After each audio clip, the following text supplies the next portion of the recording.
Oi, turma. Para finalizar o tema sobre a extinção das obrigações, a gente vai ver agora a remissão. Também é um assunto curtinho, está lá dos artigos 385 a 388 do Código Civil, e a gente vai estudar como é que funciona. O que é remissão? Remissão com SS quer dizer perdão. Então, a remissão de uma obrigação nada mais é do que o perdão. A obrigação se extingue, ela deixa de existir porque o credor perdoa essa obrigação. Ele diz que o devedor não precisa mais cumprir. Então, isso aqui é a remissão aqui do direito das obrigações. Como está aí no material, remissão é a liberalidade efetuada pelo credor, consistente em exonerar o devedor do cumprimento da obrigação. Então, remissão com SS é quando o credor perdoa o devedor. E por que eu estou reforçando que a remissão é com SS?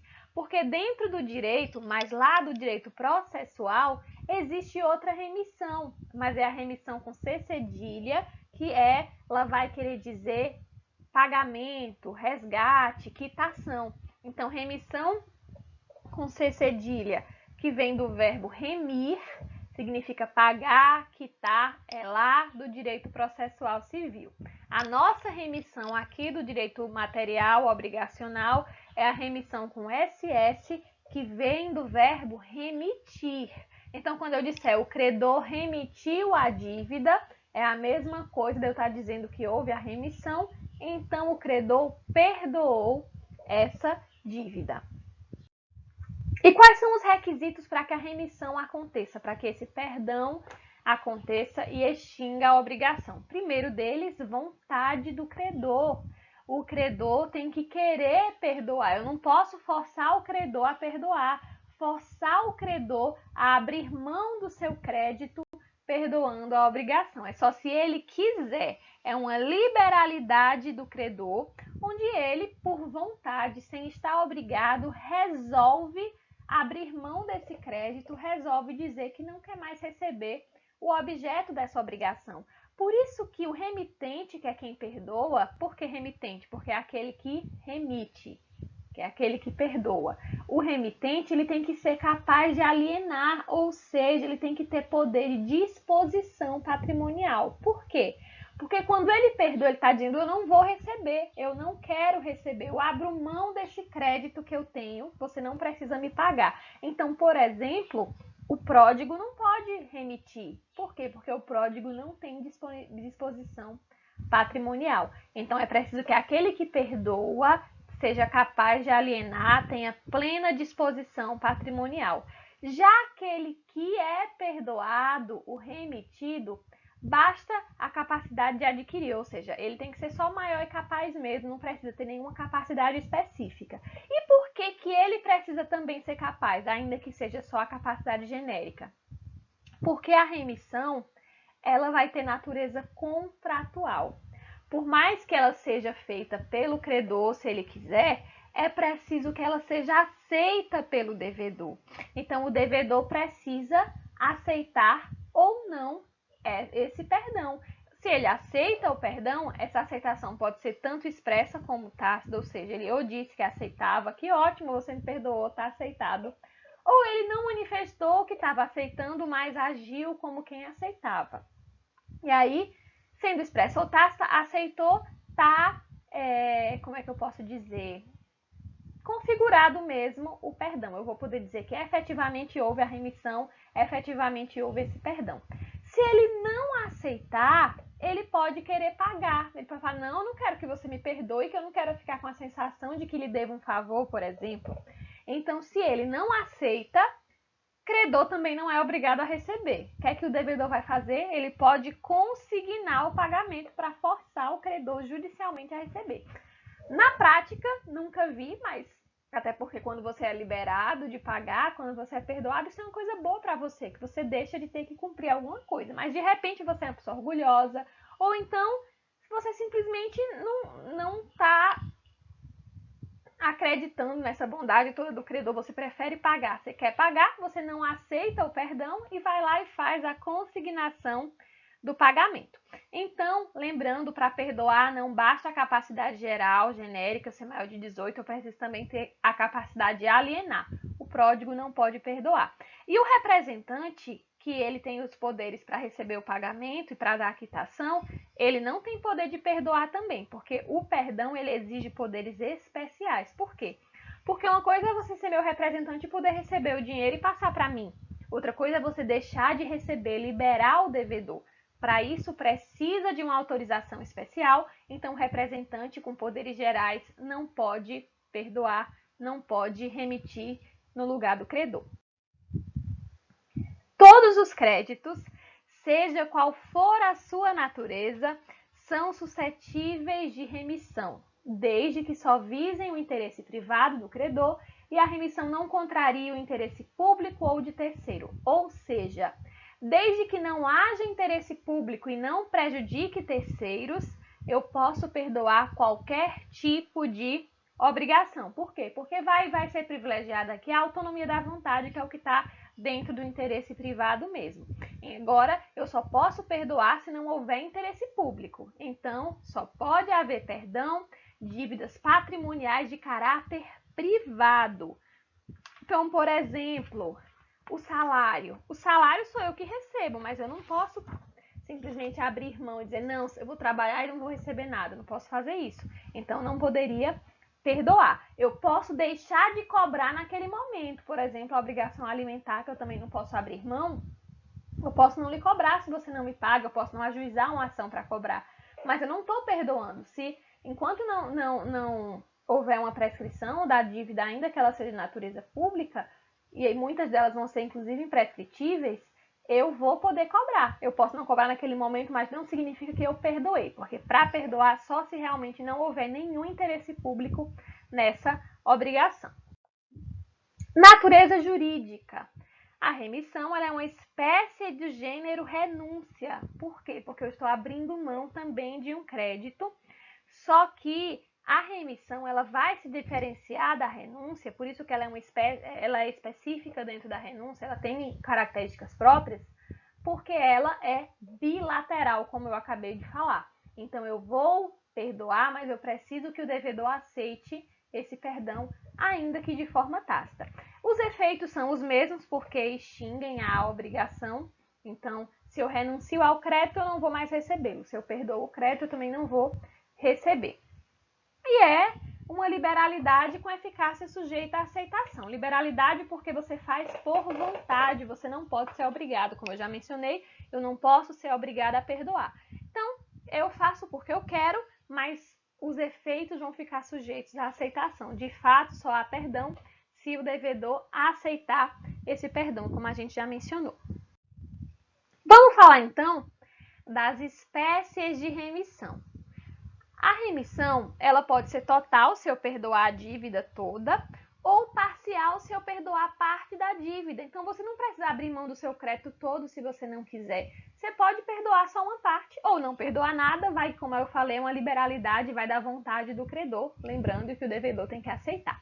Então, se você me deve R$1.000 e falou, ó, não precisa mais me pagar, você está livre, isso foi uma remissão total. Se você me deve os R$1.000, eu falo, olha, faço o seguinte, se você me der 500, eu rasgo aqui o título, eu extingo essa obrigação, eu lhe dou uma quitação total. Então, eu perdoei 500, então é uma remissão parcial. Quanto à forma, ela pode ser expressa, quando o credor declarar de forma expressa no instrumento público ou particular que está perdoando. Ela pode ser tácita, quando ela decorre do comportamento do credor. Por exemplo, o credor se contenta com a quantia inferior e dá a quitação total, ou o credor destrói o título na presença do devedor, o credor destrói o título e não foi na frente do devedor, mas ele fez com que essa notícia chegasse ao devedor. Então, ele não disse que estava perdoando, mas agiu como quem perdoa.